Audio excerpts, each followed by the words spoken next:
संकल्पना, सामर्थ्य और उसे साकार करने की दिशा में क्रांतिकारी परिवर्तन हुए। सेना के सभी भागों की क्षमता बढ़ाने के लिए उन्हें अत्याधुनिक उपकरणों से लैस किया गया, ताकि देश की सुरक्षा सुनिश्चित हो सके। हर स्थिति में, हर मोर्चे पर, चाहे जमीन, पहाड़, रेगिस्तान, जंगल, पानी, आकाश हो या अंतरिक्ष, प्रधानमंत्री नरेंद्र मोदी ने एक शानदार सामुद्रिक रक्षा तंत्र के साथ फॉरवर्ड डिफेंस को नया आयाम दिया। ये रक्षा तंत्र युद्धग्रस्त लाल सागर से लेकर इंडो पैसिफिक क्षेत्र की तनातनी में प्रभावी था।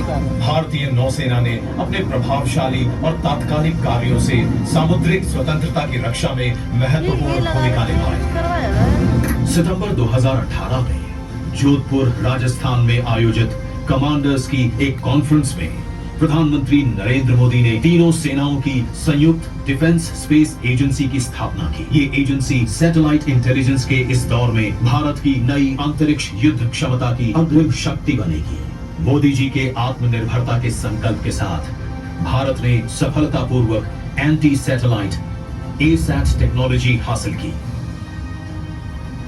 मार्च 2019 में इसके परीक्षण के साथ भारत ने अपना पहला आभासी अंतरिक्ष युद्धाभ्यास भी किया।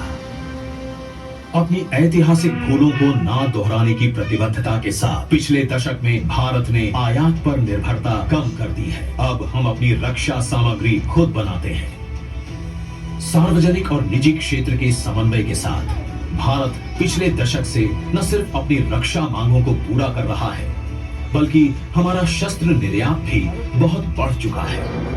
ब्रह्मोस मिसाइल और तेजस विमान आज कई देशों की प्राथमिकता बन चुके हैं। आतंक के खिलाफ अपनी नीति को आगे बढ़ाते हुए प्रधानमंत्री नरेंद्र मोदी ने वायुसेना को भारत की सीमा के पार सर्जिकल स्ट्राइक करने के आदेश भी दिए।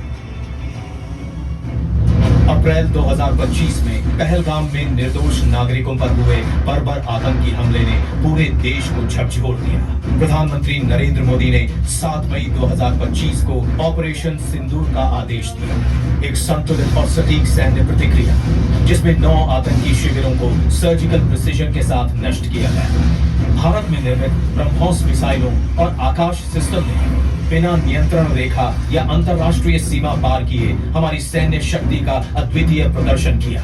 थल सेना की वायु रक्षा इकाइयों ने वायुसेना के साथ मिलकर S-400 रफाल जेट और अत्याधुनिक इलेक्ट्रॉनिक वॉरफेयर क्षमताओं का प्रयोग करते हुए दुश्मन पर गहरा प्रहार किया। सैन्य कौशल से भरे ऑपरेशन सिंदूर भारत की तकनीकी आत्मनिर्भरता की दिशा में एक ऐतिहासिक उपलब्धि सिद्ध हुआ।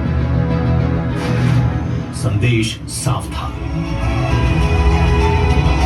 प्रधानमंत्री नरेंद्र मोदी की रक्षा नीति उनके इन शब्दों से अधिक स्पष्ट हो जाती है। न हम किसी से आंख झुका करके बात करेंगे, न ही हम आंख उठा करके बात करेंगे, हम आंख मिला करके बात करेंगे।